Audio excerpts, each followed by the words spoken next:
Social మీడియాలో విస్తృతంగా viral అవుతున్నటువంటి ఒక ఘటన రంగారెడ్డి జిల్లా పాలమాకుల్లో ఉన్నటువంటి హాస్టల్ విద్యార్థులంతా కూడా ఆడపిల్లలంతా కూడా రోడ్డు మీదకి వచ్చి బైఠాయించి మమ్మల్ని చక్కగా చూసుకుంటలేరు, ఒకటే జత బట్టలు ఇస్తా ఉన్నారు, ఆ తర్వాత గుడ్డు పెడతలేరు, గుడ్డు వారానికి 2 సార్లు పెట్టినా కూడా అది మొత్తం పాడైపోయి ఉంటుంది అనేటటువంటి ఇక అగమ్య గోచరం వాళ్ళ పరిస్థితి. ఇక వాటి మీద ప్రతిపక్ష మాజీ మంత్రి తన్నీర్ హరీష్ రావు, ఆ తర్వాత సబితా ఇంద్రారెడ్డి కూడా అక్కడ హాస్టల్ని సందర్శించడం జరిగింది ఈరోజు. మరి సందర్శించి అక్కడ పరిస్థితులు ఎట్లున్నాయి, అక్కడ విద్యార్థులు ఏం చెప్తా ఉన్నారు అనేది కూడా మరి అలా మాట్లాడుతూ ఉన్నారు. ఒకసారి దానికి సంబంధించినటువంటి ఆ విషయాన్ని ఏం మాట్లాడిండో హరీష్ రావు ఒకసారి మనం చూద్దాం. హరీష్ రావు, కస్తూర్బా పాఠశాలలో పిల్లలందరూ రోడ్డు మీదకి ఎక్కి తమ ఆవేదన వెలిపిస్తా ఉంటే టీవీల్లో సోషల్ మీడియా మాధ్యమాల్లో చూసి నేను, సబితక్క గారు, మా స్థానిక నాయకులు నిజంగా పిల్లల బాధ తెలుసుకోవాలని చెప్పి ఇక్కడ రావడం జరిగింది. ఆ పిల్లలు అసలు వాళ్ళ కళ్ళల్లో నీళ్లు కారిపోతా ఉన్నాయి, ఏడ్ చేస్తున్నారు, దుఃఖాన్ని ఆపుకోలేకపోతున్నారు. పిల్లలు భయంతో వణికిపోతా ఉన్నారు. మళ్ళీ మీరు పోయిన తర్వాత మమ్మల్ని కొడతారేమో, మమ్మల్ని ఇప్పటికే విపరీతంగా మరి కర్రలు విరిగిపోయేటట్టు కొడుతున్నారని చెప్పి పిల్లలు ఏడ్చుకుంటారు. దారుణం అసలు. ఇక మీరు పోతే మాకు భయం అయిపోతుందని చెప్తా ఉన్నారు పిల్లలు. అంత కష్టమైనటువంటి పరిస్థితులు ఆడ తీసుకొచ్చినట్టు చూడండి. కస్తూర్బా గాంధీ పాఠశాలలో రంగారెడ్డి జిల్లాలో మరి అంత ముఖ్యమంత్రి గారికి సోయిందా లేదా మరి అర్థం కాని పరిస్థితి ఉన్నది వాస్తవంగా. ఇక ఈయనేమో కావాలని చెప్తున్నాను అంటలేము, ఆడ నిల్చోనే ప్రెస్ మీట్ చెప్తున్నాడు ఆయన. ఈరోజు చెప్పడం జరిగింది. అంటే ఈరోజు నిజంగా ఆ పిల్లల పరిస్థితి చూస్తుంటే మాకు కూడా కళ్ళల్లో నీళ్ళు ఆగడం లేదు. అన్నంలో పురుగులు వస్తా ఉన్నాయి, పప్పులో పురుగులు వస్తా ఉన్నాయి, సాంబార్ నీళ్లు లాగా ఉన్నది. అసలు పురుగులు వస్తున్నాయి సార్ అంటే పురుగులు తీసేసి తినండి అని మమ్మల్ని కొడతా ఉన్నదని ఆ పిల్లలు తమ బాధను వెలుగుచ్చుతా ఉన్నారు. పాఠాలు సరిగా చెప్పడం లేదు, అందరూ గైడ్లు పెట్టుకొని పరీక్ష రాయమంటున్నారు.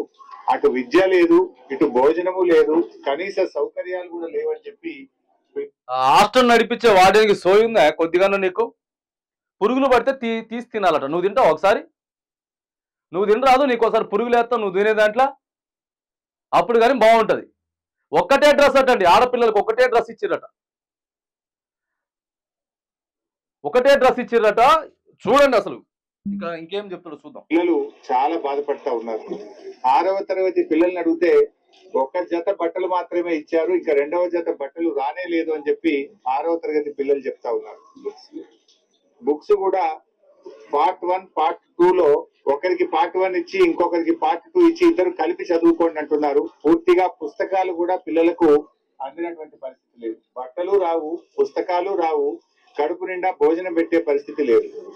ఇలా గతంలో కేసీఆర్ గారు ముచ్చటెందుకు కానీ మాకు ఇప్పుడు కావాలి. ఇక గతంలో కేసీఆర్ పెట్టిండు అది ఇది విషయం పక్కన పెడితే ఇప్పుడు పరిస్థితి ఏంటిది, ఇప్పుడు సిచ్యువేషన్ ఏంటనేది కావాలి. పార్ట్ 1 పార్ట్ 2 అట. సగం మంది విద్యార్థులకు పార్ట్ 1 ఇస్తారట, సగం విద్యార్థులకు పార్ట్ 2 ఇస్తే ఇద్దరు కలిసి చదువుకోవాలి. ఇద్దరు కలిసి చదువుకోవాల్సిన పరిస్థితి ఇప్పుడు ప్రస్తుతం ప్రభుత్వ ఆసుపత్రులలో రేవంత్ రెడ్డి గారి ప్రజాపాలనలో ఆయన ఇందిరమ్మ రాజ్యంలో జరుగుతున్నది. ఆడపిల్లలు ఎట్లా మొత్తుకుంటున్నారు, కాళ్ళ మీద పడుతున్నారు. సబితా ఇంద్రారెడ్డి కాళ్ళ మీద పడ్డారు వాళ్ళు. తో కడుపు నిండా అన్నం పెడితే ఇవాళ గొడ్డు కారం పెడుతున్నారు. మీరు ప్రతిరోజు కోడిగుడ్లు ఇచ్చే మెనూను పెడితే వారంకు 2 రోజులు మాత్రమే కోడిగుడ్లు ఇస్తున్నారు. అది కూడా ఆ కోడిగుడ్డు కూడా నీళ్లు వాసన వస్తుంది, మేము తినలేకపోతున్నాము అని చెప్పి పిల్లలు చాలా బాధపడుతున్నటువంటి పరిస్థితి ఉంది. అంటే ఈ ప్రభుత్వం వచ్చిన తర్వాత గురుకులాలను, ముఖ్యంగా కస్తూర్బా పాఠశాలల్ని, ఎస్సీ ఎస్టీ బీసీ మైనార్టీ పాఠశాలల్ని నిర్లక్ష్యం చేస్తా ఉన్నారు.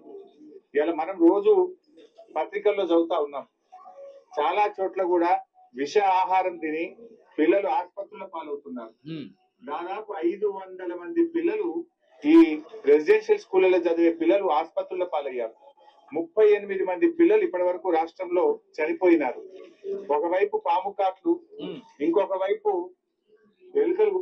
ఇప్పుడు ఇదే హరీష్ రావు ఏదన్నా హైడ్రా గురించో లేకపోతే ఇంకేదైనా ఘాటు వ్యాఖ్యలు చేస్తే ముఖ్యమంత్రి గారు వెంటనే స్పందిస్తాడు.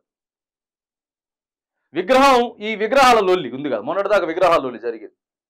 ఆడ తెలంగాణ తల్లి విగ్రహం పెడతా అంటే లేదు, రాజీవ్ గాంధీ విగ్రహం పెడతా లేదు అని చెప్తే డైరెక్ట్ మాట్లాడినట్టు తెల్లారే మీ అయ్య విగ్రహం పెడతావా, నువ్వు పెట్టేది బరాబర్ నేను పెడతా, నువ్వు పెట్టింది నేను తీస్తా. మరి దీని మీద ఎందుకు స్పందించరు వెంటనే? దీని మీద ఇప్పుడు హరీష్ రావు మాట్లాడుతుంది కదా, మరి దీని మీద ఏం స్పందిస్తారు ముఖ్యమంత్రి గారు? ఆ హాస్టల్లో ఉన్న సిబ్బందిని మొత్తం తొలగిస్తారా? ప్రభుత్వ ఎవరెవరైతే ఉన్నాయో మరి హాస్టల్స్ అన్నిటిని కూడా అన్నిటి చక్కగా చేస్తారా? వాటి మీద మాట్లాడండి సార్ ముఖ్యమంత్రి గారు.